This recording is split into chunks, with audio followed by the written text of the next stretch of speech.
தமிழன் டிவி நேயர்களுக்கு வணக்கம். அரசியல் அரங்கத்திற்கு உங்களை வரவேற்கின்றோம். பாட்டாளி மக்கள் கட்சியினுடைய மாநில வழக்கறிஞர் பிரிவு தலைவர் கோபு நம்மளோடு இணைந்திருக்கின்றார். வணக்கம். வணக்கம். இன்று 2026 தேர்தலில் பாட்டாளி மக்கள் கட்சி கூட்டணின்றது யாரோட நீங்கள் அமைக்க போகிறீங்க? ஏன்னா அன்புமணி முன்னாடியே இவரோட இணைஞ்சிட்டாரு, எடப்பாடியோட. இது ஐயாவினுடைய ஒப்புதலோட இணைஞ்சாரா இல்லையா? பாட்டாளி மக்கள் கட்சியினுடைய பொதுக்குழுவின் மூலம் தேர்தலில் யாருடன் கூட்டணி வைப்பது என்பதை தீர்மானிக்கக்கூடிய அதிகாரத்தை எங்களுடைய தலைவராக இருக்கக்கூடிய மருத்துவர் ஐயா அவர்களுக்கு பொதுக்குழு வழங்கி இருக்கிறது. அதன்படி வெற்றி கூட்டணியை தான் மருத்துவர் ஐயா அமைப்பார். அன்புமணி மருத்துவர் ஐயா அவர்களுடைய ஒப்புதல் இல்லாமல் சென்றவர் தான். அதிலும் குறிப்பாக பாட்டாளி மக்கள் கட்சியினுடைய அடிப்படை உறுப்பினர் கூட தற்பொழுது அவர் கிடையாது. அதிலிருந்து அவர் நீக்கப்பட்டுள்ளார் என்பதை இந்த நேரத்தில் தெரிவித்துக்கிறேன். அதனால் பாட்டாளி மக்கள் கட்சியினுடைய தலைவர் என்கிற முறையில் அவர் எந்த கட்சியுடனும் கூட்டணி வைத்தது பாட்டாளி மக்கள் கட்சியுடைய கூட்டணி என்று சொல்ல முடியாது. அது அன்புமணியினுடைய தனிப்பட்ட விருப்பம். அவர் யார் கூட வேணாலும் போய் கூட்டணி வைக்கலாம், சேர்ந்துக்கலாம். ஆனால் பாட்டாளி மக்கள் கட்சி சார்பாக போகிறதுக்கு அவருக்கு அதிகாரம் இல்லை. எந்த விதத்தில் நீங்கள் அதிகாரம் இல்லைன்னு சொல்கிறீங்க? இன்னைக்கு உங்களுக்கான பாட்டாளி மக்கள் கட்சிக்கான சின்னமே மாம்பழம் தான். அதுவே அன்புமணி கிட்ட தான் இருக்குது. அதே போல் இருக்கக்கூடிய மொத்த நிர்வாகிகளும் அன்புமணி பக்கம் தான் நிற்கிறாங்க அப்படின்றத வெட்ட வெளிச்சமால நிறைய விஷயத்த தெரியுது. அதாவது சார், மொத்த நிர்வாகிகள் நிற்கிறாங்க அப்படின்றத நீங்கள் கட்சியினுடைய மாவட்ட செயலாளருக்கு போனதை வச்சு நீங்கள் சொல்கிறீங்க. இல்லை, ஒரு கட்சிக்கு அடிப்படையே மாவட்ட செயலாளர்கள் தானே? அதுதான் நான் சொல்கிறேன்.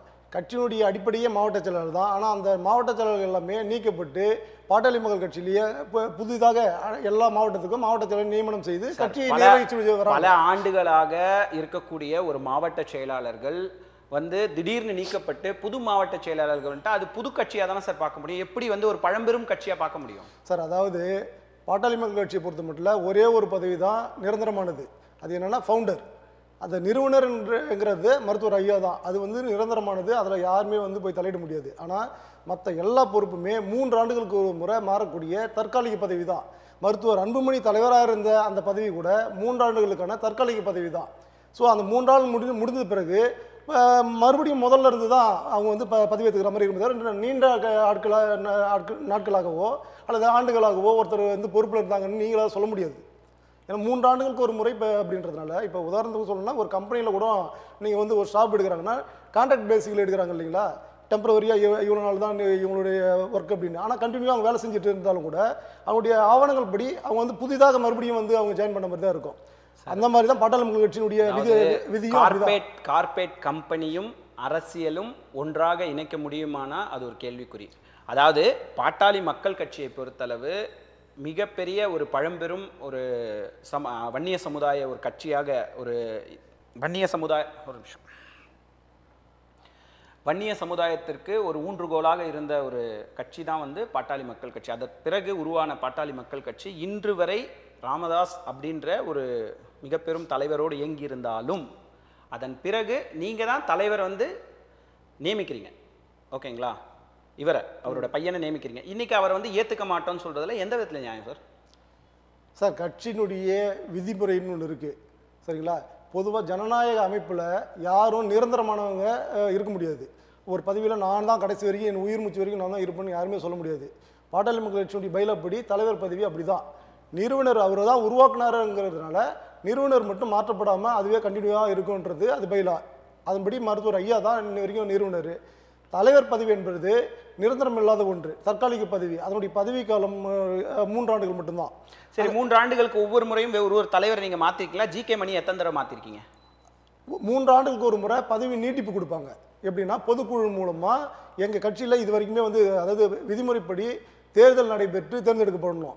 ஆனால் எங்கள் கட்சியில் பொதுக்குழுவில் அனௌன்ஸ் பண்ணுவாங்க, இந்நேரம் நாங்கள் மறுபடியும் தேர்ந்தெடுக்கிறோம், மீண்டும் தேர்ந்தெடுக்கிறோம் அப்படின்னு அனௌன்ஸ் பண்ணுவாங்க. அந்த மாதிரி தான் ஜி.கே. மணியை இத்தனை ஆண்டு காலமாக பதவி நீட்டிப்பு செய்யப்பட்டார்.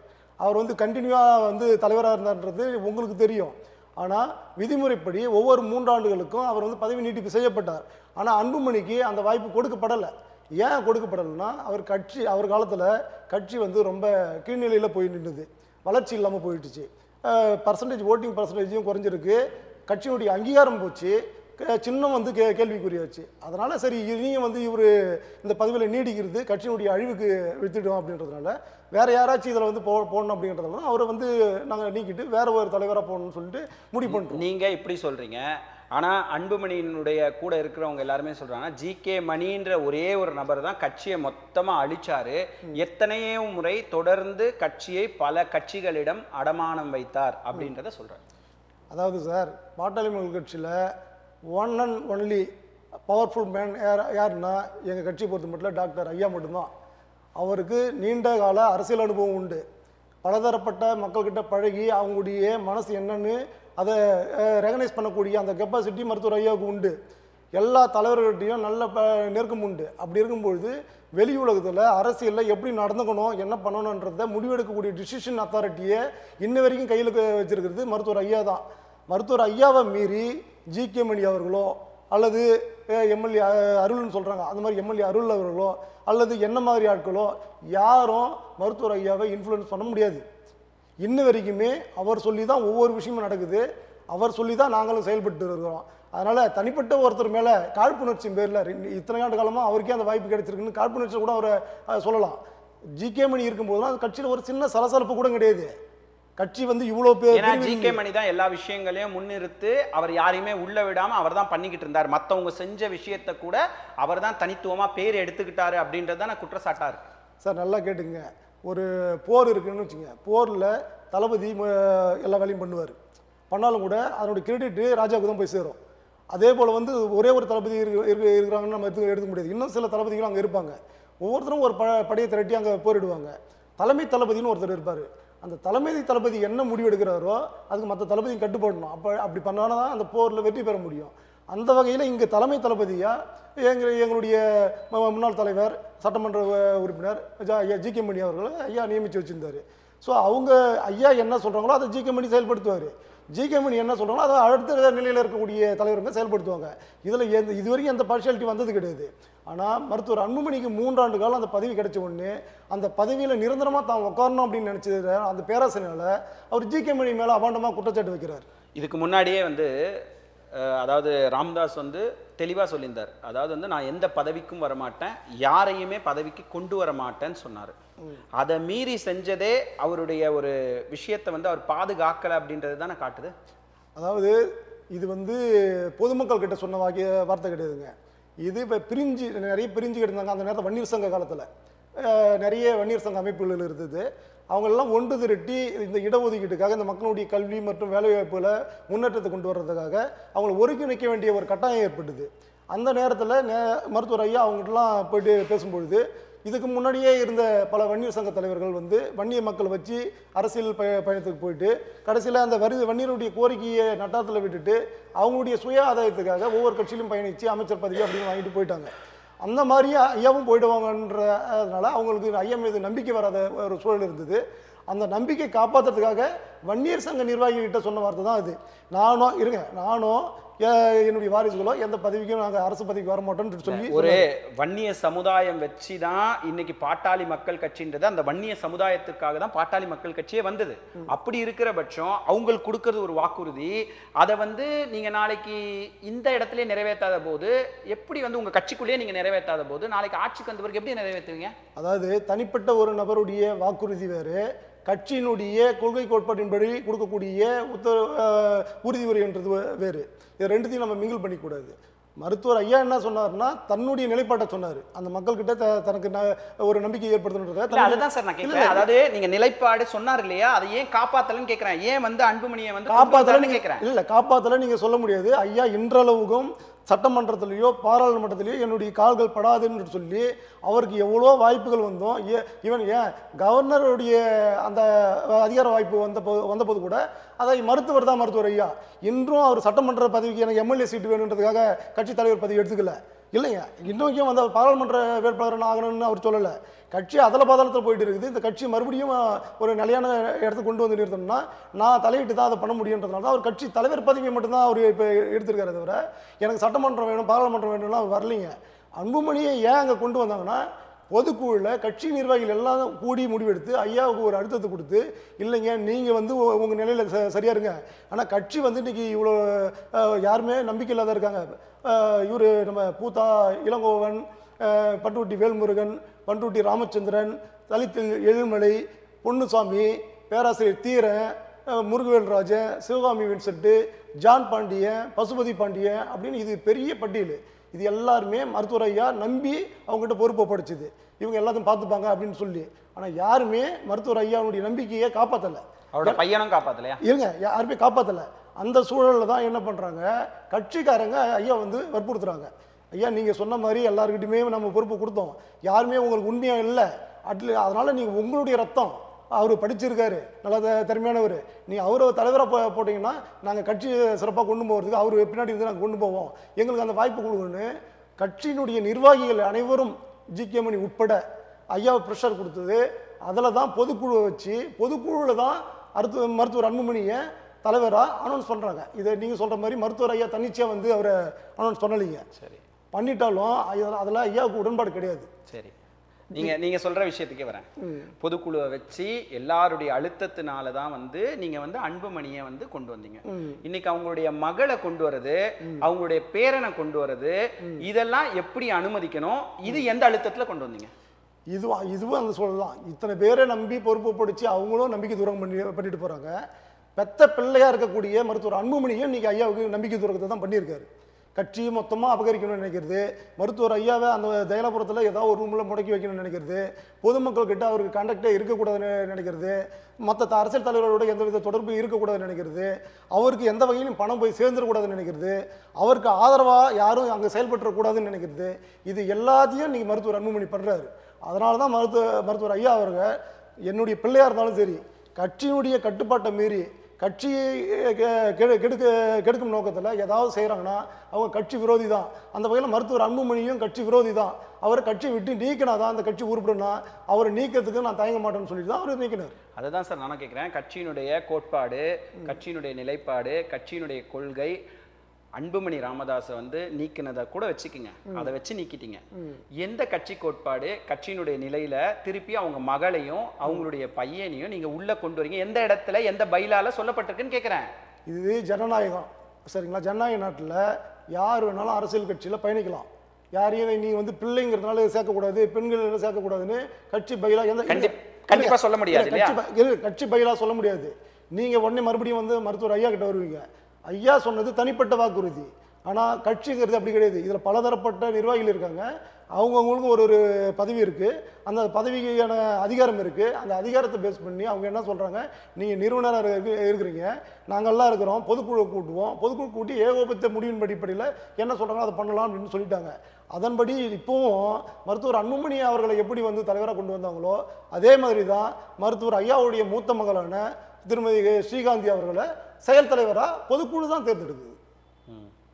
வேற யாரும் ரோட்டில் போகிறவங்க தேர்ந்தெடுத்துல. மருத்துவர் அன்புமணி எந்த முறையில் அனௌன்ஸ் பண்ணாங்களோ அதே மாதிரி தான் ஸ்ரீகாந்தி அவர்களை செயல் தலைவராக அறிவிச்சாங்க. அதில் என்ன இருக்கு? இல்லை, இதே மருத்துவர் ஐயா தான் வாரிசு அரசியலை பத்தி பேசுறாரு. ஓகேங்களா? உங்களுடைய கட்சி கோட்பாடு இதெல்லாம் வந்து நீங்க பொதுக்குழுல வச்சு கொண்டு வந்துட்டீங்கன்னு கூட வச்சுக்கலாம். ஆனா வாரிசு அரசியல் பேசுறாரு இல்லையா? வாரிசு அரசியல் பேசுறதுக்கு எப்படி வந்து இது தகுதி வாய்ந்த விஷயமா இது இருக்கும்? மற்ற கட்சிகள்ல இப்போ மு.க. ஸ்டாலினுடைய மகன் வந்து உதயநிதி ஸ்டாலின் வந்துட்டாரு, இது வாரிசு அரசியல். உதயநிதி ஸ்டாலின் பையன் வந்து அடுத்து வந்துட்டு இருக்காரு. இதை பத்தி நம்ம நிறைய விமர்சிக்கிறோம். ஆனா நம்ம அதை தானே பண்ணிருக்கோம். சரி, பையன் வந்தாரு, அவரை காப்பாத்துறதுக்கு, அவர் துரோகம் பண்ணிட்டாரு, அடுத்து அவர் பொண்ணை கொண்டு வராரு, இப்ப அவங்க ஏதாவது பண்ணிட்டு அடுத்து அவங்க பேரனை கொண்டு வர்றாரு. அப்போ அடிமட்ட தொண்டன் எப்போ மேல வருவான்? நீங்க அப்படி நினைக்கிறீங்க? இப்ப ஜிகேமணி யாரு? ஐயாவுடைய மச்சானா, இல்ல வந்து பிள்ளையா, இல்ல மருமகனா? எதுவும் கிடையாது. அவரு வந்து ஒரு தனிப்பட்ட நபர். அந்த கட்சியை வந்து ஐயாவை நேசிச்சு கட்சியினுடைய கொள்கை கோட்பாட்டில் ஈர்க்கப்பட்டு தன்னுடைய ஆசிரியர் பணியை விட்டுட்டு கட்சிக்குள்ள வந்தார். அவருக்கான அங்கீகாரத்தை இங்கே கட்சி கொடுத்துருக்கு. அந்த மாதிரி கட்சியினுடைய வளர்ச்சிக்காக ஒருத்தவங்க உழைக்கிறாங்கன்னா யார் வேணாலும் இதுக்குள்ளே வரலாம். அது வந்து ஸ்ரீகாந்தி தான் வரணும், இல்லை முகுந்தன் தான் வரணும், சுதந்திரம் தான் வரணும்னு யாரும் சொல்லலை. கட்சியினுடைய கட்டுப்பாட்டை மதித்து கட்சியினுடைய கொள்கையை ஒற்றி யார் செயல்பட வராங்களோ கட்சி வளர்ச்சிக்காக அவங்கள கட்சி மேலே தூக்கி வைக்கும். இப்போ நாளைக்கே வந்து சுகுந்தன் வராரு, அவருடைய பதவியில் அவர் சரியாக செயல்படல, இல்லை ஸ்ரீகாந்தி அக்கா அவங்க வந்து சரியாக அவங்களுடைய பதவியில் செயல்படலைன்னா ஐயா அவங்களையும் மாற்றுவார். ஏன்னா ஐயாவுடைய செயல்பாடு எப்படி இருக்குன்னா, கட்சியில் ஒரு வாரம் பாருன்னு சொல்லுவார். அன்புமணி கொடுத்த மாதிரிலாம் இவ்வளோ டைம்லாம் கொடுத்தது, அன்புமணிக்கு கொடுத்தது வந்து அதிகப்படியான டைம். ஆனால் கட்சியில் ஐயா சொல்கிறது ஒவ்வொரு மீட்டிங்குமே சொல்லுவார், ஒரு வாரம் ஒருத்தன் ஒழுங்காக வேலை செய்கிறானான்னு பாரு, செய்யலையா அவன் பொறுப்பை மாற்றி போடு, கட்சி தூக்குன்னு சொல்ல மாட்டார், அவன் பொறுப்பை மாற்றி போடுன்னு சொல்லுவார். அன்புமணி அவர்களுக்கும் அப்படி தான் பண்ணாங்க. அவருடைய பொறுப்பை மாற்றி செயல் தலைவர்னு பதவி கொடுத்தாங்க. செயல் தலைவர் பதவி கொடுத்தது எதுக்குன்னா, நான் கட்சி தலைவராக இருந்து இதை எப்படி வழி நடத்தணும், யார் கூட கூட்டணி அமைக்கணும், கட்சி அங்கீகாரம் பெறதுக்கு என்னென்ன பண்ணணுன்றதை நான் பண்ணிக்கிறேன், நீங்கள் மக்கள்கிட்ட இன்னும் போய் பார்க்க மாட்டீங்க, நான் கிராமத்தோறும் வரேன்னு சொல்கிறீங்க தவிர இது வரைக்கும் மக்கள் போய் சந்திக்கிறது கிடையாது. நீங்கள் அகிலேஷ் யாதவ் வந்து திடீர்னு முதலமைச்சராக வந்துடல, அவங்க அப்பாவுடைய ஆதரவில் வந்துடல, அவர் மக்கள் போய் சந்திச்சார். ஜெகன்மோகன் ரெட்டி அது மாதிரி அவங்களுடைய அப்பாவுடைய ஆதரவில் அவர் நேரம் வந்துடல, அவரும் மக்களை போய் பேரணி போய் சந்திச்சார். அப்புறம் லலித் பிரசாத் யாதவ் பசங்களும் அப்படி அரசியலுக்குள்ளே வரல. இது மாதிரி ஒவ்வொரு வாரிசையும் சொன்னார் ஒரு பொதுக்குள்ள இருங்க, ஒவ்வொரு வாரிசையும் சொல்லி அது மாதிரி நீங்களும் மக்களை போய் சந்திக்கணும்னு சொன்னார். ஆனால் அவர் போகலை. அன்புமணி எல்லா கிராமமாக நடைப்பயணம் செஞ்சாரா இல்லையா? அது பண்ணது வந்து வேற கட்சியில இருந்து பண்ணாரோ? ஆமாம், இப்போதைக்கு அவர் போகிறது நடைப்பயணம், அது அவர் எங்கள் கட்சி கிடையாது, அது வேறு விஷயம், அதுக்கு நான் வரல. ஆனால் இந்த நடைப்பயணம் இப்போ போகிறது ரோட்டில் நடக்கிறாரு, ஒரு 100 மீட்டர் நடக்கிறாரு, ஒரு சோசியல் மீடியாவில் வச்சுக்கிட்டு அது பெருமணமாக காட்டிக்கிறாரு, பணம் கொடுத்து ஆளுங்களை கூட்டத்தை சேர்க்குறாரு. அதில் நம்ம அரசியலுக்கு அது தேவை, அதை அவர் பண்ணுறாரு, நாங்கள் அதில் தலையிட்டுக்கலைங்க. இந்த வேலையை கட்சியில் பொறுப்பில் இருக்கும்பொழுது அவர் பண்ணாரா? நான் கேட்குற கேள்வி அதுதான். இப்போ நீங்கள் சொல்கிறீங்க வன்னியர் சங்கத்திலேருந்து தானே இந்த கட்சி வந்ததுன்னு சொல்கிறீங்க. வன்னியர் சங்கத்துக்காக இடஒதுக்கீட்டுக்காக கல்வி வேலைவாய்ப்பில் தனித்து அவங்களுக்கு இடஒதுக்கீடு கொடுக்கணும், ஒரு 10.5% இடஒதுக்கீடாவது கொடுங்கன்னு சொல்லி கேட்டு தான் போராட்டம் 9 கட்ட போராட்டம் சென்னையில் அறிவித்தாங்க. மருத்துவர் அன்புமணி எங்கே இருக்கிறாருன்னா சென்னையில் தான் இருக்கார், திலக் ஸ்ட்ரீட்டில் தான் இருந்தார். அப்போ இருக்கும்பொழுது முதல் நாள் போராட்டத்துக்கு மன்றோ சிலைக்கு வந்து நின்னார், அவ்வளோதான். மீதி 8 நாள் போராட்டத்துக்கு அவர் எட்டி கூட பார்க்கல. அப்போ அவர் சொன்ன ரீசன் என்ன, கொரோனா டைமு இங்கே என்னால் வர முடியாதுன்னு சொன்னார். இது இப்போ நான் ஒரு மருத்துவராக சொல்கிறேன், இது பரவல் அதிகமாக இருக்குது, அதனால் இதை நான் ஊக்கப்படுத்த விரும்பலன்னு சொல்லி அவர் நின்றுட்டார். நின்னவர் கொரோனா பீரியடில் இந்த மது ஒழிப்புக்காக முக ஸ்டாலின் அவங்க வீட்டுக்கு முன்னாடி தட்டி பூச்சி நின்னார், கோஷம் போட்டார்.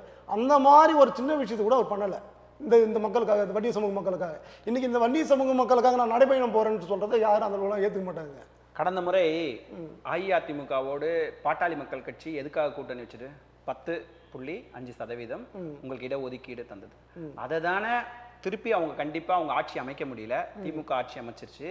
மீண்டும் ஆட்சிக்கு வந்தால் நம்ம வந்து அந்த இடஒதுக்கீட்டுல பங்கு கண்டிப்பா திருப்பி கேட்டு அழுத்தத்தை கொடுப்போம் அப்படின்றதுக்காக தானே போய் சேர்ந்திருக்காரு. இதுல என்ன தவறு போய் சேர்ந்தது?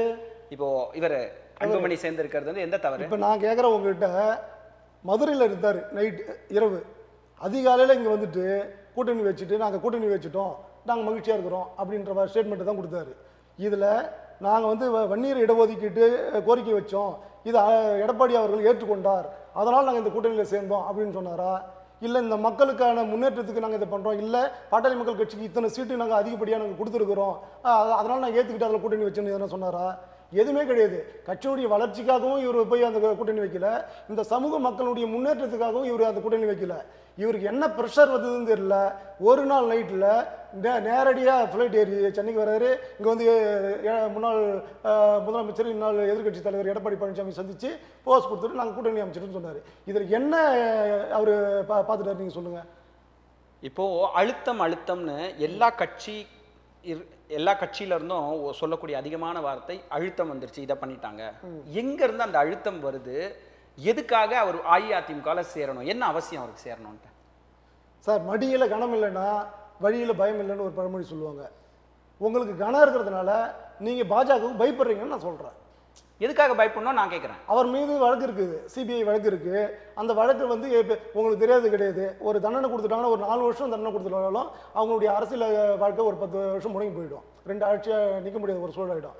இவருக்கு இந்த கேஸில் 7 வருஷம் கூட தண்டனை கிடைக்கலாம்.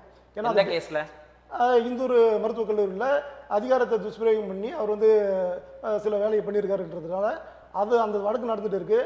அதை டே டு டேவாக நடத்த சொல்லி நீதிமன்றம் சொல்லியிருக்கு. அந்த வழக்கு ரொம்ப விரைவாக நடத்திட்டு இருக்காங்க.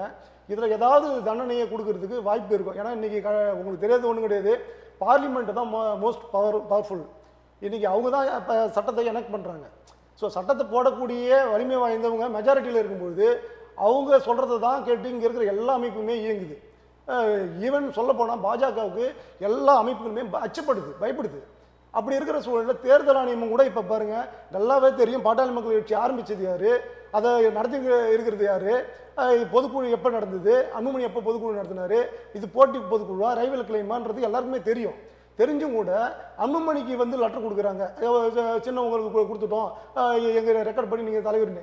அப்போ ஆவணத்தை உங்ககிட்ட இருக்கிற ஆவணப்படி நீங்கள் அன்புமணியை தலைவர்னு சொல்கிறீங்கன்னா, அதே மாதிரி தானே தைலப்புறத்துலேருந்து ஆவணம் போச்சு. அந்த ஆவணப்படி நீங்கள் ராமதாஸ் தலைவர்னு சொல்லியிருக்கணுமா இல்லையா? ஏன் அதை சொல்லலை? நீங்கள் முன்கூட்டியே செயற்குழு பொதுக்குழுல அவரை தலைவரா வந்து நீங்க நியமிச்சிட்டீங்க, புரியுதுங்களா? நியமிச்சு நீங்க தான் இவர் ராமதாஸ் கையெழுத்து போட்ட கடிதத்துல தான் தேர்தல் ஆணையத்துக்கு அமைச்சிருப்பீங்க. அதனுடைய ஒரு தாக்கமா கூட சொல்லியிருக்கலாம் இல்லையா? அதை தான் நாங்கள் சொல்றோம். 3 ஆண்டுகள் தான் பதவி. 3 ஆண்டுகள் பதவி முடிஞ்சதும் 30/5/2025 மருத்துவர் ஐயா தான் வந்து தலைவராக பதவி வகிக்கிறாரு. இந்த கட்சியை வழி நடத்திட்டு இருக்காரு. 35 அவர் பதவி ஏற்றுக்கிட்ட விஷயத்த நிர்வாக குழுவினுடைய முடிவு, செயற்குழுனுடைய முடிவு, பொதுக்குழுடைய முடிவு எல்லாத்தையுமே தேர்தல் ஆணையத்துக்கு எப்பவுமே தேர்தல் ஆணையம் என்ன பார்க்கணும், ஒரு கட்சியினுடைய அதாவது அந்த வலிமை எத்தனை பேர் அதுக்கு வந்து கையெழுத்து போடணும், ஒரு சில பைலாஸ்லாம் இருக்கு. அந்த பைலாஸ்ல முழுமையா அந்த ஃபார்ம் நிரப்பப்படுற ஒரு விஷயத்தை தான் வந்து தேர்தல் ஆணையம் பார்க்க முடியும். நீங்க அழுத்தத்தினால அவர்கிட்ட கொடுத்துட்டாங்க நீங்க சொல்றீங்க. ஆனா நான் என்ன கேட்கிறேன்னா, எல்லா மாவட்ட செயலாளர், கட்சியினுடைய பலமே மாவட்ட செயலாளர் தான் சார். மாவட்ட செயலாளர் அவ்வளோ பேரும் உடனடியா எப்படி வந்து ராமதாஸை விட்டு அன்புமணி ராமதாஸ் கிட்ட போயிட்டாங்க, எல்லாரும் எப்படி கையெழுத்து போட்டாங்க? அதிருப்தி இருக்கிறதுனால தானே போட்டிருக்காங்க, போட்டதுனால தானே தேர்தல் ஆணையம் அவருக்கு சாதகமா கொடுக்குது. அதாவது ஒரு குழு போடுறாங்க, ஐயா வந்து பொதுக்குழுன்னு அறிவிக்கிறாங்க, நீங்க மாவட்ட செயலாளர் வாங்கன்னு கூப்பிடுறாங்க. அப்படி அழைச்ச உடனே இங்கே பனையூரில் இருந்து ஒரு டீம் போடுறாங்க. போட்டுட்டு ஒவ்வொருத்தருமே சில மாவட்ட செயலருக்கு ஃபோன் பண்ணி பேசக்கூடிய அந்த இது சொல்கிறாங்க. சொல்லும்பொழுது இங்கே இருக்கிற இப்போ இன்றைக்கி நான் இருக்கிற இந்த பொறுப்பில் இருந்த வழக்கறிஞர் பாலு உட்பட, பொருளாளர் திலகபாமா உட்பட, அது மருத்துவர் அன்புமணியுடைய பிஏக்கள் உட்பட எல்லாருமே வந்து மாவட்ட செயலர் ஃபோன் பண்ணி, நீங்கள் அங்கே போகாதீங்க, அண்ணா இங்கே வர சொல்லியிருக்காரு, நீங்கள் அங்கே போனீங்கன்னா அண்ணனை வந்து நீக்கிறதுக்காக உங்களை வர சொல்லியிருக்காரு, கட்சி வீணாக போயிடும், நீங்களாம் உழைச்சி இவ்வளோ தூரம் வந்தது இப்படி ஆக போகிறாரு ஐயா, இதுக்கு எல்லாத்துக்கும் காரணம் ஜி கம்பெனி பேச்சு கேட்குறாரு ஐயா, இன்னொரு அம்மாவோடைய பேச்சு கேட்குறாரு, இப்படிலாம் வந்து பொருளை கிளப்பி விட்டு பயமுறுத்தி அவங்கள அங்கே வர வச்சாங்க. அங்கே போனதில் எல்லாரும் அங்கேயே இல்லை. அதுலேயும் சில பேர் ஐயா கிட்ட மீண்டும் வந்து இன்றைக்கி மாவட்ட செயலர் இருக்காங்க. சார் நீங்கள் நல்லா புரிஞ்சுக்கணும், இன்னைக்கு வந்து 18 வயசு முடிஞ்சிருச்சுனாலே மேஜர் சுயமாக முடிவெடுக்கலாம்னு சொல்கிறோம். ஒருத்தவங்க சொன்னாங்க, அதுக்காக நாங்கள் திருப்பி ரிவேஸ் ஆகி இங்கே வந்துட்டோம் அப்படின்னு சொல்கிறது கட்சி ரீதியாக எப்படி சார் ஏற்றுக்க முடியும்? அன்புமணியோடையும் எல்லாரும் பயணிச்சிருக்காங்க, ராமதாஸ் மூலியமாகவும் எல்லாரும் பயணிச்சிருக்காங்க. ராமதாஸ் மூத்த நீங்கள் சொல்கிற மாதிரி நிறுவன தலைவராக இருந்தாலும் அவர்னால அவருடைய பையன் தான் நியமிக்கப்பட்டார். அவர் மூலியமாக பல விஷயங்கள் பாமகவில் வந்து நடந்திருக்கு, போயிருக்குன்னு வரும்போது நான் ஒரு ஃபோன் காலில் எப்படி சார் மாற்ற முடியும்? சார், அடிமட்ட தொண்டன் இருக்கா இல்லைங்களா, அவனுக்கு லிமிட்டட் பவர், சுப்பீரியர் இருப்பாங்க அந்த ஒரு பார்ட்டியில், அவங்களுக்கு அப்போ அளவலாகவே ஒரு அதிகாரம் இருக்கும். இப்போ அவங்க சொல்கிறாங்கன்னா கீழக்கிறவங்க கேட்பாங்கன்னா, இல்லை கீழக்கிறவங்க சொல்கிறத மேலக்கிறவங்க கேட்பாங்களா? அதை தான் சார் நான் கேட்குறேன். அன்புமணி ராமதாஸ்ன்றது மிகப்பெரிய பவர் இல்லை சார். அதை தான் நான் சொல்கிறேன். அப்போ அன்புமணி சொல்லும்பொழுது அதை கேட்டு தான் ஆகணும் சார். அதுக்கும் மேலே யார் சார் பவர்? சார் ஐயா இல்லை அன்புமணி, உங்களுடைய விவாதத்துக்கே வர ஒரு பவர்ன்னு சொல்கிறீங்கல்ல, யார் முதல் பவர் யாரு? அதை தான் இப்போ அதை எப்படி திரிக்கிறாங்கன்னா, ஐயாவுக்கு வயசாகி போச்சு, இதுக்கப்புறம் ஐயாலாம் எதையும் பண்ண மாட்டாரு, ஃபியூச்சரை பாருங்க, நாளைக்கு அன்புமணி தான் வந்து இங்கே அரசியல் செய்ய போறாரு, நீங்கள் ஐயா கிட்ட போயிட்டா நாளைக்கு அன்புமணி கிட்ட வந்து நிற்க முடியாது. அதாவது இப்போ அன்புமணி இருக்கார் இல்லைங்களா, அவர் வந்து அப்பாவுக்கு செய்தது துரோகமா இல்லை அப்பா வந்து பிள்ளைக்கு செய்த துரோகமா? இதை வந்து இந்த 2 பேர் தாண்டி எல்லாரும் விமர்சிக்கிறாங்க. அதை எப்படி நீங்கள் பார்க்குறீங்க? அதாவது சார், அன்புமணி அவருடைய தந்தைக்கு செய்தது தான் அப்பட்டமான துரோகம். ஏன் சொல்கிறேன்னா, மருத்துவர் ஐயா அவர்கள் அன்புமணி அரசியலுக்கு வருவதை விரும்பவில்லை என்றாலும் கூட ஜனநாயக முறைப்படி பொதுக்குழுவில் நிர்வாகிகள் தேர்ந்தெடுத்தாங்க, அவங்களுக்கு மதிப்பு கொடுக்கணும்னு அதை அக்செப்ட் பண்ணிட்டு கட்சி வேலையை பார்க்கணுன்றதுக்காக தான் அவருக்கு எத்தனை விதமான வாய்ப்பு கொடுத்தாருன்னு நான் சொல்கிறேன் பாருங்க. பாட்டாளி மக்கள் கட்சியினுடைய அமைப்பு இப்போ வடக்கஞ்சல் சமூக பேரவை மாதிரி ஐயா வந்து கிட்டத்தட்ட பாட்டாளி மக்கள் கட்சி மாதிரி 34 அமைப்பை உருவாக்கி வச்சிருக்காரு. அந்த 34 அமைப்பில் பசுமை தாயங்கிறது ஒரு அமைப்பு. அந்த பசுமை தாயத்தினுடைய தலைவராக மருத்துவர் அன்புமணியை போட்டார். அடுத்தது இளைஞர் சங்கத்தினுடைய தலைவராக அன்புமணியை போட்டார். அடுத்தது மகளிர் சங்கத்தினுடைய தலைவரும் அன்புமணி தான், இளம்பெண்கள் சங்கத்தினுடைய தலைவரும் அன்புமணி தான். இது இல்லாமல் முதலமைச்சர் வேட்பாளர் அதுவும் அன்புமணி தான். ராஜ்யசபா ஒரு மெம்பர் அதுவும் அதுக்கான வாய்ப்பும் அன்புமணிக்கு தான். மத்திய கேபினெட் அமைச்சர் பாட்டாளி மக்களுக்கு கிடைச்ச மத்திய கேபினெட் அமைச்சர் பதவி அதுவும் அன்புமணிக்கு தான். புரியுதுங்களா? இது இல்லாமல் கட்சியினுடைய தலைவராகவும் ஆகிவிட்டார். இவ்வளவு விஷயத்த தன்னுடைய பிள்ளைங்கிறதுக்காக மட்டும் பண்ணலைங்க. கட்சியினுடைய எல்லா நிர்வாகிகளும் கேட்டுக்கிட்டாங்க. ஒரு படித்தவர், அவர் இருந்தால் நல்லா இருக்கும், அவர் தலைமை கீழே நாங்கள் சிறப்பாக செயல்படுவோம்னு எல்லாரும் கேட்டுக்கிட்டதுனால எல்லா வாய்ப்பும் அவர் கொடுத்து அவரை அதை லீட் பண்ண சொல்லி அவருக்கு அவ்வளோ வாய்ப்பு கொடுத்தார். ஆனால் கட்சியினுடைய அங்கீகாரம் போச்சு. இவருக்கு பின்னாடி பாட்டாளி மக்கள் கட்சிக்கு பின்னாடி ஆரம்பிக்கப்பட்ட விடுதலை சிறுத்தை கட்சி, நாம் தமிழர் கட்சி தமிழ்நாட்டில் அங்கீகாரம் பெற்றது. ஆனால் தமிழ்நாட்டினுடைய 3வது பெரிய கட்சியாக இருக்கக்கூடிய வட மாவட்டத்தில் நீக்கம் வர நிறைந்திருக்கக்கூடிய ஒரு பெரிய சமூக மக்களை ஓட்டு வங்கியாக வச்சிருக்கக்கூடிய பாமக அங்கீகாரத்தை இழக்குது. அதற்கு மருத்துவர் அன்புமணி ராமதாஸ் போன்ற ஆட்கள் தலைவராக இருந்தது பெரிய துரதிருஷ்டம் அப்படின்னு ஐயா ஃபீல் பண்ணார்.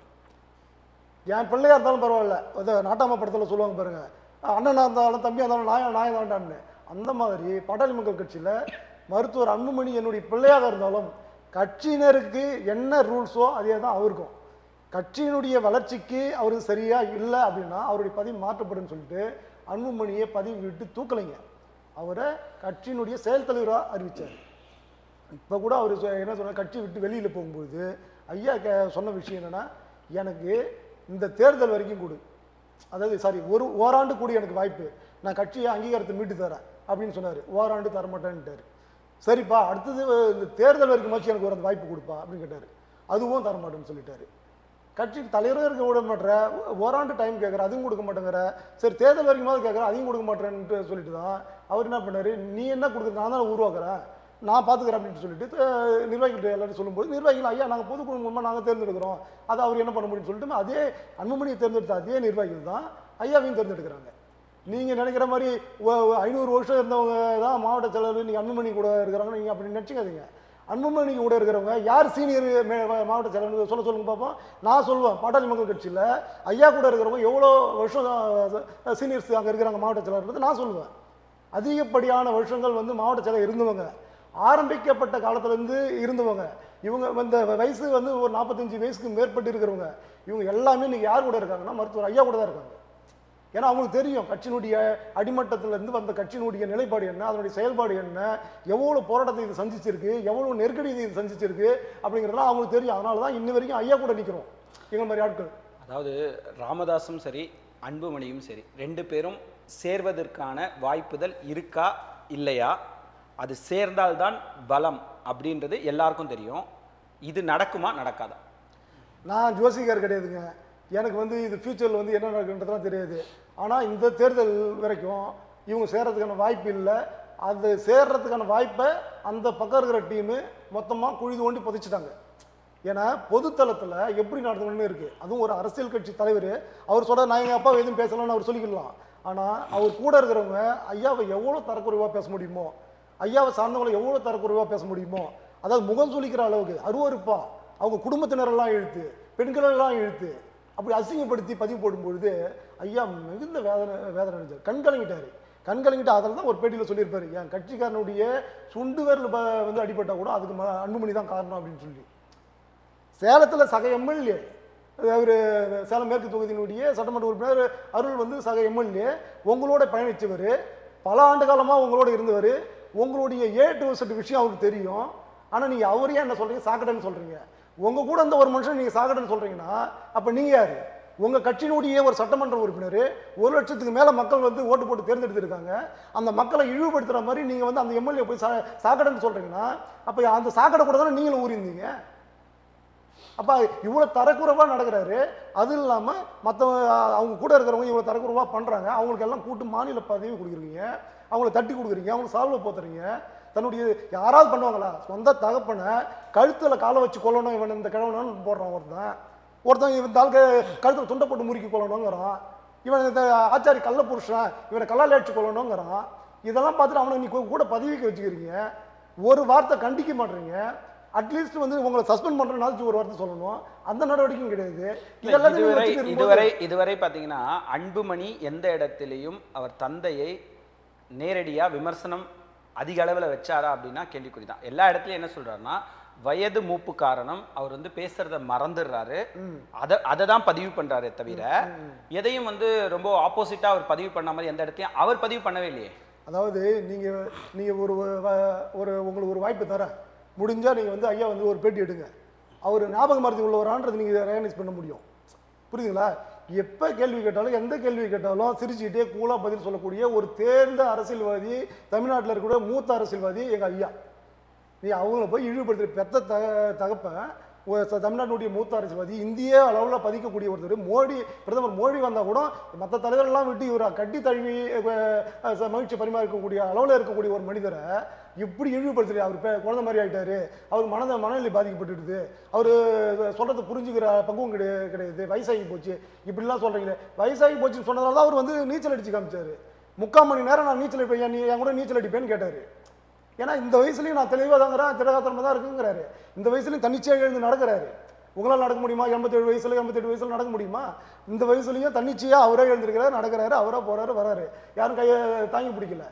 இருக்கிறவங்க அவர் மேலே உள்ள அக்கறையில் எங்கேயா தடுக்கி கீழே விழுந்துட போகிற வயசானவராச்சே, கீழே வந்துட போகிறாரு, விழுந்தாலும் அது பெரிய பாதிப்பு ஏற்படுத்திட்டு போகிறதுன்னு அக்கறையில் அவரை பிடிக்கிறாங்களே தவிர இன்னமும் ஐயாவுக்கு யாருடைய உதவியும் தேவை கிடையாது. தன்னிச்சையாக நடப்பார். நீங்கள் கேட்குற கேள்விக்கு பதில் சொல்லுவார். 1990 இந்த 80 இதை வந்து நான் வழிநடத்திட்டு வராரு. 80 நீங்கள் எங்கெங்க என்ன நடந்ததுன்னு இப்போ கேட்டால் கூட அவர் சொல்லுவார். இப்போது ஜிகே மணி கடைசி ஒரு ப்ரெஸ் மீட்டில் சொன்னார், ஒருவேளை அன்புமணி வந்து ராமதாஸோட இணைஞ்சிட்டாருன்னா நான் தான் பிரச்சனைனா இந்த கட்சியை விட்டு கூட நான் விலகிடுறேன், பிரச்சனை கிடையாது. இதுக்கு வந்து அவங்க தரப்புல இருந்து ஒரு ப்ரெஸ் மீட்டில் சொல்கிறாங்க, ஃபஸ்ட்டு நீங்கள் விலகுங்க, தன்னால் அவங்க சேர்ந்துருவாங்க, நீங்கள் தான் அதுக்கு வந்து முட்டுக்கட்டையாக இருக்கீங்க அப்படின்னு சொல்கிறாங்க. அந்த குற்றச்சாட்டு சார், அதாவது இன்றைக்கி வந்து ஐயாவுக்கு பக்கபலமாக இருக்கக்கூடிய தலகர்த்தர்கள் அப்படின்னு சொன்னோம்னா 2 பேர், சேலம் எம்எல்ஏ அருளும் தலைவர் ஜிகே மணியும். இவங்க நீண்ட காலமாக அரசியலில் பயணிச்சுட்டு வராங்க. பலதரப்பட்ட தலைவர்களோடு தொடர்பு உள்ளவங்க, பலதரப்பட்ட அதிகாரிகளோடு தொடர்பு உள்ளவங்க. அதனால் ஐயா சொல்லக்கூடிய விஷயங்களை எளிதாக செயல்படுத்துறதுக்கு அவங்க 2 பேர் இருக்காங்க. ஐயாவை முடக்கி வைக்கணுன்றது தான் இவங்களுடைய டார்கெட்டு. ஆனால் இவங்க 2 பேர் இருக்கிறதுனால இவங்களை வச்சு ஐயா வந்து வேலை செஞ்சுட்டே இருக்காரு அப்படின்னு சொல்லி மொத்த பழியை இவங்க மேலே போட்டு இவங்களை ஒதுங்க வைக்கணுன்றது தான் அவங்களுடைய எண்ணம். அதுக்கான வேலையை தான் அவங்க ஒரு முறையும் பண்ணிட்டு இருக்காங்க. அதில் தான் மிகவும் வருத்தப்பட்டு எங்கள் முன்னாள் தலைவர் ஜிகே மணி அவர்கள் வந்து அதை அந்த வார்த்தையை சொன்னார்.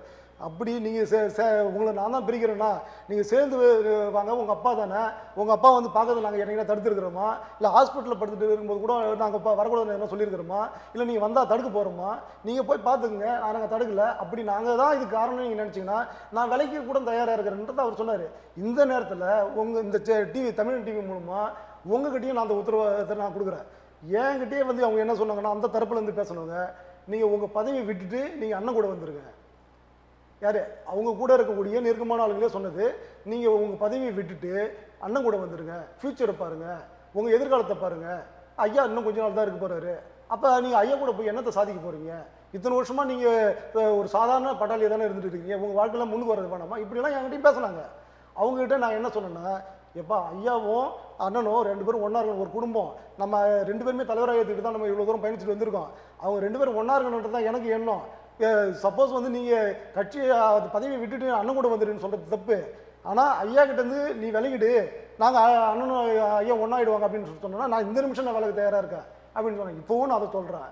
நாளைக்கே அண்ணன் வந்து ஐயா வேணும்னு சொல்லிட்டு போய் அவர் கூட நின்று, ஐயா நீங்கள் என்ன சொல்கிறீங்களோ அதை கேட்டு நான் வேலை செய்கிறேன், அந்த செயல் தலைவர்கள் தானே நான் பயணிக்கணும்னு சொல்கிறீங்க, நான் பண்ண தயாராக இருக்கிறேன், நீங்கள் கட்சி நீங்கள் பார்த்துக்கிறேன்னு சொல்கிறீங்களா, நான் நீங்கள் பார்த்துக்குங்க, நம்ம ஒருங்கிணைஞ்சு பண்ணலாம் அப்படின்னு சொல்லிட்டு ஐயா கிட்ட காலில் விழுந்து, ஏன் அப்பா தானே, அப்பா காலில் விழுந்து அவர் மன்னிப்பு கேட்டு செஞ்சதெல்லாம் தப்பு தான் மன்னிச்சுக்கின்னு சொல்லி போய் நின்னார்னா, ஐயா இறங்கி வந்து அவர் ஏற்றுக்கிட்டாருன்னா இதுக்கு கோபு தடையாக இருக்காரு அப்படின்னா நானும் விலக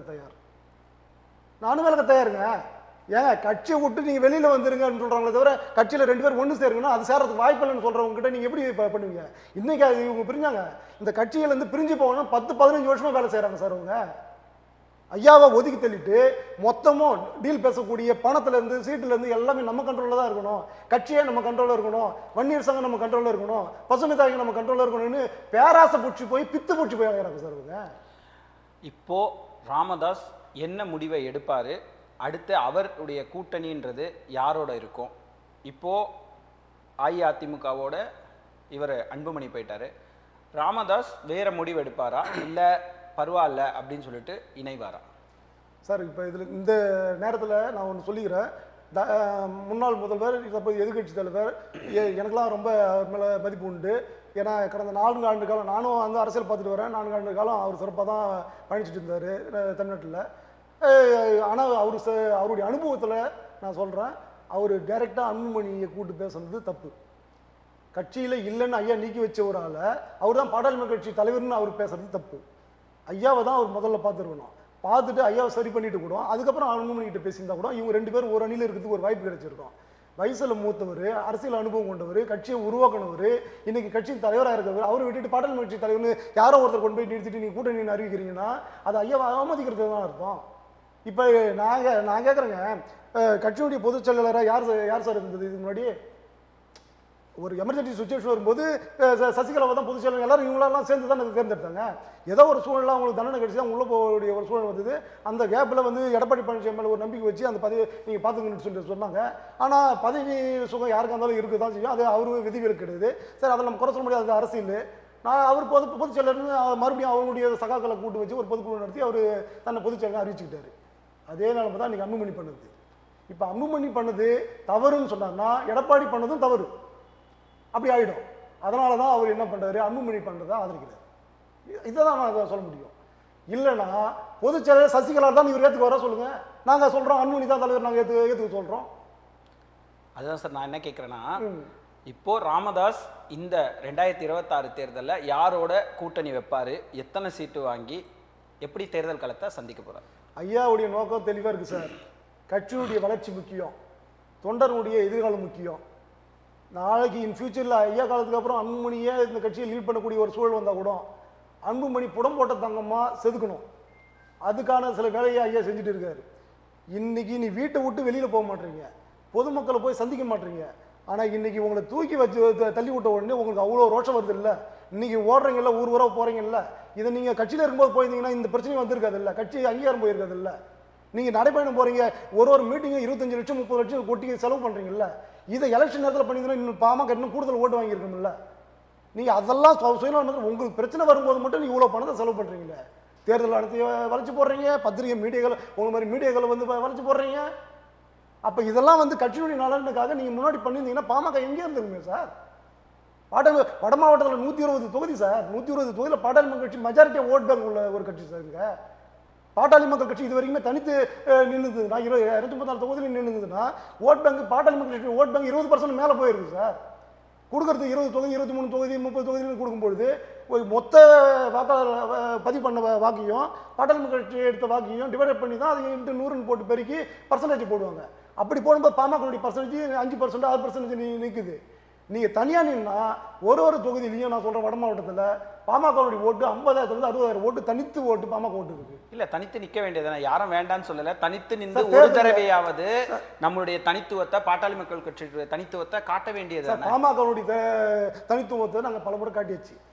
ஏன் லாஸ்ட் எடப்பாடி வந்து 4 வருஷம் எப்படி ஆண்டாரு? 3 தொகுதி வட மாவட்டத்தில் தான் இருக்குது.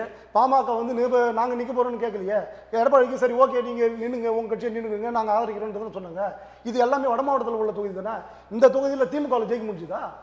நாங்கள் பாமக அதிமுக ஆதரிச்சாலும் அதிமுக 3 தொகுதியும் ஜெயிச்சாங்க இடைத்தேர்தலில். அவங்க மெஜாரிட்டியில் அங்கே உட்காந்தாங்க. இல்லைன்னா மைனாரிட்டி ஆகி இது வந்து நம்பிக்கையில் தீர்மானம் கொண்டு வந்து ஆட்சி கவுத்திருப்பாங்களா சார்? புரியுதுங்களா இல்லையா உங்களுக்கு? ஸோ எங்களுடைய தனித்துவத்தை, எங்களுடைய முக்கியத்துவத்தை நாங்கள் காட்டிட்டு தான் இருக்கிறோம்.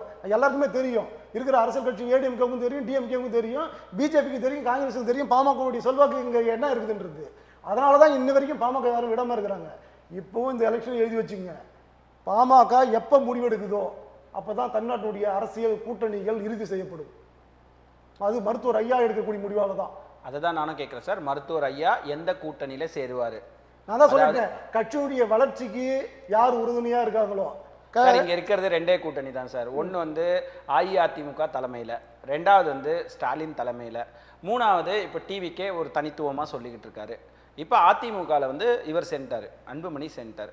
ராமதாஸ் இந்த 2 கட்சிகளில் உங்கள் கொள்கை முரண்பாடுபடி முன்னாடியே 2 இப்படி காமிச்சிட்டு திருப்பி 5 காமிச்சு ஒரு விஷயத்த சொன்னார். எல்லாருமே திமுக அப்படின்ற மாதிரி பேசினாங்க. திருப்பி அதிமுக இந்த மாதிரி ஒரு குழப்ப நிலை இருக்கு இல்லையா? இதை தான் வந்து அன்புமணி சொல்றாரு. அவர் வந்து முடிவெடுக்க முடியாத நிலையில இருக்காருன்னு சொல்றாரு. அப்படி இல்லைங்க, அரசியல் நிலையே குழப்பம்தான். அரசியல்னாலே குழப்பி விட்டு சுத்த விடுறது தான் அரசியல். அந்த வேலையை தெளிவாக கைதேர்ந்த அரசியல்வாதியாக மருத்துவர் ஐயா அவர்கள் செஞ்சுட்டு தான் இருக்காரு இன்னமும். இப்போ நீங்கள் வந்து அன்புமணி போயிட்டாருன்றதுக்காக அந்த அணியில் ஐயா இருக்க மாட்டாருலாம் கிடையாது. தேர்தலில் எதுவும் நடக்கும். ஒவ்வொரு கட்சிக்கும் தனித்தனி கொள்கை உண்டு, கோட்பாடு உண்டு. ஆனால் வெவ்வேறு முரண்பாடு கொண்ட கட்சிகள் கூட தேர்தல் நேரத்தில் கூட்டணி வச்சுக்கும். அந்த மாதிரி இவர் அன்புமணி எங்களுக்கு எதிரி கிடையாது. அவர் வந்து தனித்து இயங்கணும்னு நினைக்கிறாரு. நாளைக்கு அவர் ஒரு கட்சியாக வந்து ஏதோ ஒன்று பதிவு பண்ணி வைக்கிறாருன்னா அது ஒரு அரசியல் கட்சியாகும். ஸோ அந்த கட்சியோட ஐயா கட்சிக்காரங்களும் சேர்ந்து கூட்டணி வைக்கக்கூடிய சூழல் கூட வரலாம். அதன்படி இன்னைக்கு வந்து அதிமுக அணியில் எங்கள் ஐயா கூட இருக்கலாம், அதுக்கும் வாய்ப்பு இருக்குது. நான் சொல்கிறது என்னென்னா, ஐயா அவருடைய நோக்கம் என்னென்னா, இந்த கட்சியோட கூட்டணி வச்சா நம்ம கட்சி வளர்கிறதுக்கு வாய்ப்பு இருக்குதா, எழுந்து போன அந்த கட்சியினுடைய அங்கீகாரத்தை மீட்டெடுக்கக்கூடிய வாய்ப்பு இருக்குதா, சின்னத்தை தக்க வைக்கக்கூடிய வாய்ப்பு இருக்குதான்னு அலசி ஆராய்ச்சி தான் ஐயா முடிவெடுப்பார். அந்த வகையில் வெற்றி கூட்டணி எதுவோ அதில் தான் ஐயா இருப்பாருன்றதை இந்த நேரத்தில் நான் தெரிவிச்சுக்கிறேன். இன்னைக்கு இருக்கக்கூடிய 2026 அரசியல் சூழல், இப்போ பாரதிய ஜனதா கட்சி அதிமுகவை அழுத்தம் கொடுத்துச்சுன்னு சொல்கிறோம். அதே போல் இப்போ இந்த ஜனநாயகம் படத்தில் வந்து விஜய்க்கு ஒரு அழுத்தம் கொடுத்து கூட்டணியை ஒரு மாதிரி டைட் பண்ணி கொண்டு வராங்க. அதை நீங்கள் எப்படி பார்க்குறீங்க சார்? ஜனநாயக நாட்டில் இதெல்லாம் ஜனநாயக சிதைவுன்னு தான் நான் பார்க்குறேன். ஏன்னா இப்போ சீமான் சொன்னார், நான் கட்சி ஆரம்பித்து என் கட்சியே ஆகணும், நான் முதலமைச்சர் ஆகணுன்றதுக்காக நான் கட்சி ஆரம்பிச்சிருக்கேன், தவிர இன்னொருத்தவங்களுக்கு ஆகிறதுக்காக நான் இது கட்சி ஆரம்பிக்கல, அதனால் நான் கூட்டணின்றதுக்கு எனக்கு உடம்புற இல்லை, நான் தனியாக நிற்க போகிறேன்னு சொன்னார். தெளிவான பேச்சு. இப்போ நீங்கள் கேட்கலாம், நீங்கள் அப்போ கூட்டணி வைக்கிற உங்களுக்கு அந்த எண்ணம் இல்லையான்னு. நாங்கள் வந்து பார்த்துட்டோம், ஓட்டு வாங்கி பிரயோஜனம் கிடையாது. 1 லட்சம் ஓட்டு எடுத்தால் வெற்றி பெற்றதாக இருக்கக்கூடிய இடத்துல நாங்கள் வந்து 99,999 ஓட்டு வாங்கிட்டோம் அப்படின்னு பெருமை பேசிக்கிறதுல அர்த்தம் கிடையாது. அங்கே அதிகாரம் இல்லாமல் போயிடுது. ஸோ இங்கே வந்து அதிகாரம் இல்லாதவங்க கடைசி வரைக்கும் கத்திக்கிட்டே தான் இருக்க முடியுது, கோரிக்கை வச்சுக்கிட்டே தான் இருக்க முடியுது, செயல்படுத்த முடியல. அதிகாரம் இருந்தால் தான் சில விஷயங்களை நம்ம பண்ண முடியுது. ஸோ இந்த மக்களுக்கு நம்ம எதனா பண்ணணும்னா அதிகாரத்தில் நம்ம அமரணும் அப்படின்றதுல ஐயா தெளிவாக இருப்பார். அதனால தான் ஐயாவுடைய தலையீடு இருக்கிற வரைக்கும் பாட்டாளி மக்கள் கட்சி வளர்ச்சியை நோக்கி போயிட்டே இருந்தது. 13 ஆண்டு காலமாக இங்கே இருக்கக்கூடிய அதிமுகவுக்கோ திமுகவுக்கோ இல்லாத ஒரு வாய்ப்பு மத்திய அமைச்சரவையில் இடம்பெறுறது. அந்த வாய்ப்பை தட்டி துகழ்ந்து தமிழ்நாட்டில் இருக்கிற ஒரே கட்சி பாட்டாளி மக்கள் கட்சி தான். காரணம், மருத்துவர் ஐயா சாணக்கியத்தனமாக எடுக்கக்கூடிய முடிவு. அரசியலில் வெற்றி முக்கியம், அதிகாரம் முக்கியம், அதை நோக்கிய பயணம் தான் ஐயாவுடையது. அன்புமணி மாதிரி தேர்தல் நேரத்தில் மட்டும் நம்ம ஒரு மாதம் காட்டிக்கலாம், பணத்தை கொடுத்து மாதம் காட்டிக்கலாம்னு நினச்சா இங்கே மக்கள்லாம் முட்டாள் கிடையாது சார். எல்லாத்தையுமே வாட்சி படிக்கிறாங்க. அந்த காலம் கிடையாது, போஸ்ட் கார்டு காலம் கிடையாது, ஃபோன் காலம். இப்போல்லாம் நீங்கள் இப்போ நான் என்ன பேசுகிறேன்றது நீங்கள் ரெக்கார்டாக இருக்கும், நாளைக்கு வந்து இதை மாற்றி பேச நீங்கள் அதை எடுத்து போட்டு காமிப்பீங்க. அந்த மாதிரி அன்புமணி செய்யக்கூடிய ஒவ்வொரு விஷயத்தையும் எடுத்து ஹைலைட் பண்ணி போடக்கூடிய லெவலில் இருக்கும்பொழுது இப்போ யாரையும் ஏமாத்திடலான்னு யாரும் நினைக்க முடியாதுங்க. ஸோ அதனால் மருத்துவர் அன்புமணி இதெல்லாம் உணர்ந்து செயல்பட்டுக்கணும். அவர் போயிட்டு நான் கண்டிஷன் வச்சு தான் நான் கூட்டணி வச்சேன், ஐயா உள்ளே வரக்கூடாதுன்னு கண்டிஷன் வச்சு தான் கூட்டணி வச்சேன்னா இந்த கண்டிஷன்லாம் தூக்கி குப்பையில் போடுறதுக்கு பிஜேபிக்கு ரொம்ப நேரம் ஆகாது. அவங்க தான் டாப் அங்கே. இப்போ அவங்க சொல்ல போகிறாங்க, நான் சொல்கிறேங்க ஐயா உள்ளே இருக்கணுங்க அப்படின்னு சொன்னார், நான் என்ன பண்ணுற முடியும்னு நான் கேட்குறேன். முடியாதா இல்லையே? இதுல வந்து அஇஅதிமுகவுடைய பொதுச் செயலாளர் இவர் எடப்பாடி பழனிசாமி எடுக்கிறது தானே இறுதி முடிவு, அமித்ஷா எடுக்கிறது இது முடிவு இல்லை அப்படின்றது தானே அதிமுகவினுடைய பிரமுகர் எல்லாம் தொடர்ந்து சொல்லிக்கிட்டு இருக்காங்க. சார் இங்கே தமிழ்நாட்டை பொறுத்த மட்டும் இல்லை, பிஜேபி பெருசா அதிமுக பெருசானா அதிமுக பெரிய கட்சி தான், அதில் மாற்று கருத்து கிடையாது. ஆனாலும் இது ஒரு மாநில கட்சி. நீங்கள் தமிழ்நாட்டை பொறுத்த மட்டும் இல்லை அதிமுக பெரிய கட்சியாக இருக்கலாம், இந்தியாவை பொறுத்த மட்டும் இல்லை பெரிய கட்சி பாஜக. அவங்க மலை இவங்க மடு போய் முட்டி மோதிக்கிட்டு தான் இருக்கணும், மண்டை உடைகிற மாதிரி தான் இருக்கும். ஆனால் அரசியலில் சாணக்கியத்தனம் முக்கியன்றதால எடப்பாடி என்ன பண்ணுறாரு, இல்லைங்க எங்களுக்கான மரியாதை இங்கே வேணும், மாநில உரிமையை நாங்கள் விட்டு கொடுக்க முடியாது, ஆனாலும் நீங்கள் சொல்கிறத நாங்கள் கேட்குறோம் அப்படின்னு இவர் சரண்டர் ஆகுறாரு. ஸோ அது வந்து இணக்கமான ஒரு சூழல், அது அரசியலுக்கு தேவைன்றதுனால பிஜேபியும் அதை அக்செப்ட் பண்ணிக்கிறாங்க. நம்ம வீம்பு பிடிச்சிக்கிட்டு பாஜக எதிர்ப்பு நினச்சிக்கிட்டு இங்கே போகும்போது என்னாகுன்னா அதிகாரத்தில் உள்ளவங்க அவங்க மெஜாரிட்டியில் இருக்கிறாங்க, சில விஷயத்தில் பண்ண முடியும், அப்போ அவங்ககிட்ட மோதுறவங்க வீணாக போயிடுவாங்க, அவ்வளோதான். அதாவது பல மாநிலங்களில் பாரதிய ஜனதா கட்சி வந்து முதல்ல காலடி வந்து எடுத்து வைக்கிறது பார்த்தீங்கன்னா எதிர்க்கட்சி தலைவர் அப்படின்ற ஒரு இடத்துக்கு காலடி எடுத்து வைக்கும். அப்புறம் வந்து அந்த ஆட்சியை கலைச்சிட்டு அவங்களே வந்து முதலமைச்சர் அரணைக்கு வந்தது தான் நம்ம பார்த்துருக்கோம். தமிழகத்துக்கு மட்டும் அது விதிவிலக்கு ஆயிடுமா என்ன? நல்ல கேள்விங்க. எனக்கு நான் தான் சொன்ன ஆரம்பத்தில் ஜனநாயக சிதைவுன்னு சொல்லிட்டு, அந்த ஜனநாயக சிதைவினுடைய செயல்பாடுகளை நிறுத்தாமல் பாஜக இன்னமும் அதை பண்ணிட்டு இருக்கிறது கொஞ்சம் வருத்தத்தில் தான் இருக்குது. அவங்க ஒன் நேஷன் அப்படின்ற ஒரு குறிக்கோளில் போகிறாங்க, ஒன்றுபட்ட இந்தியான்னு சொல்லி. ஒன்றுபட்ட இந்தியா நோக்கி போகிறவங்க இருக்கக்கூடிய மாநில கட்சியெல்லாம் சிதறடிக்கிறது வந்து அது நல்லது கிடையாது, ஜனநாயக முறை கிடையாது. சர்வாதிகாரத்தில் தான் அது நடக்கும். சர்வாதிகாரத்தை தான் எல்லாம் நான் சொல்கிறது தான் கேட்கணும் அப்படின்றத கொண்டு வருவாங்க. நீங்கள் மாநில கட்சியே இருக்கக்கூடாது, எல்லா இடத்துலையும் நான் தான் ஆளணும்னு நினைக்கிறதும் ஒரு சர்வாதிகாரம் தான். கீழே இருக்கிறவனுக்கு வந்து சில பேச்சுரிமையை கொடுக்கணும், கருத்துரிமையை கொடுக்கணும், அவனுக்கு செயல்படுத்தக்கூடிய அந்த மக்களை நிர்வகிக்கக்கூடிய உரிமையை கொடுக்கணும். நீ மேனேஜ் பண்ணுங்க, தப்பு கிடையாது. ஆனால் இது மாதிரி இப்போ யாருமே இருக்கக்கூடாது, நாங்கள் தான் இருக்கணும்னு நினைக்கிறது, புதுசாக ஒரு கட்சி ஆரம்பித்தா அவனை முடக்கணும்னு நினைக்கிறது. ஒரு படம் வெளியிட போகிறாரு விஜய் அப்படின்னா, ஜனநாயகன் ஒரு படத்தை வெளியிட்டு போகட்டும், அதில் அந்த முடக்கி அவருக்கு ஒரு நெருக்கடி கொடுத்து நீங்கள் நாங்கள் சொல்கிறத கேட்கணும், ஒன்று எங்கள் கூட வாங்க, இல்லை நீங்கள் தனியாக நின்று திமுக ஓட்டை பிரிங்க அப்படின்லாம் சில விஷயங்களை நான் பார்க்கும்பொழுது இது வந்து தவறு அப்படின்றது தான் எங்களுடைய. சார், இந்த திமுக ஓட்டை பிரிக்கிறது அப்படின்றது எந்த ஓட்டு பிரியும் நீங்கள் நினைக்கிறீங்க? அதாவது விஜய் தனித்துவமாக நின்றால், விஜய் யாருன்றது மக்களுக்கு இப்போதான் அரசியல் புது களம் அவருக்கு. அவர் தனித்து நின்றார் அப்படின்னா யார் யார் ஓட்டு போகுதுன்றது இந்த தேர்தல் தான் முடிவு பண்ணும். எதை மையப்படுத்தி திமுக ஓட்டு பிரியும், இந்த இடத்துல அதிமுக ஓட்டு பிரியும், இந்த இடத்துல பாட்டாளி மக்கள் கட்சி ஓட்டு பிரியும்னு நிர்ணயிக்கிறாங்க சார்? நான் சொல்கிறேன் பாருங்க, அதிமுகவுக்குன்னு ஒரு ஓட் பேங்க் உண்டு. அது வந்து இதுதான் என் கட்சின்னு நினச்சிட்டு வந்த தொண்டர்கள். திமுகவுக்கு அது போல ஓட் பேங்க் உண்டு, இதுதான் எங்கள் கட்சின்னு நினச்சிட்டு வந்த தொண்டர்கள். இந்த ஓட்டை பிரிக்க முடியாது, ஓகேங்களா? அதே மாதிரி தான் பாமகவுக்கும் சில பேர் ஐயா கூட இருக்கிறவங்க. இப்போ இந்த ஓட்டு வந்து எப்படி கன்வெர்ட் ஆகும்னா, விஜய் புதுசாக கட்சி ஆரம்பிக்கிறாரு. விஜய்க்கு வந்து பெரும்பாலும் வந்து தலித்தில் இளைஞர்கள் வந்து ரொம்ப தாங்கி பிடிக்கக்கூடிய ஒரு சூழல் இருக்குது. அது மட்டும் இல்லாமல் இளம் பெண்கள், அவங்க இந்த கம்யூனிட்டி அந்த கம்யூனிட்டிலாம் கிடையாது, இந்த கட்சி அந்த கட்சிலாம் கிடையாது, எல்லாருமே விஜயை ஏற்றக்கூடிய லெவலில் இன்றைக்கி இருக்கிறாங்க. நீங்கள் ஒரு வீட்டையும் நீங்கள் கணக்கெடுத்துட்டாலும் கூட அந்த இளைஞர்களுடைய ஓட்டில் வந்து பார்த்தோன்னா 50% கொத்தா வந்து இந்த முறை வந்து விஜய்க்கு போகிறதுக்கான வாய்ப்புகள் உண்டு.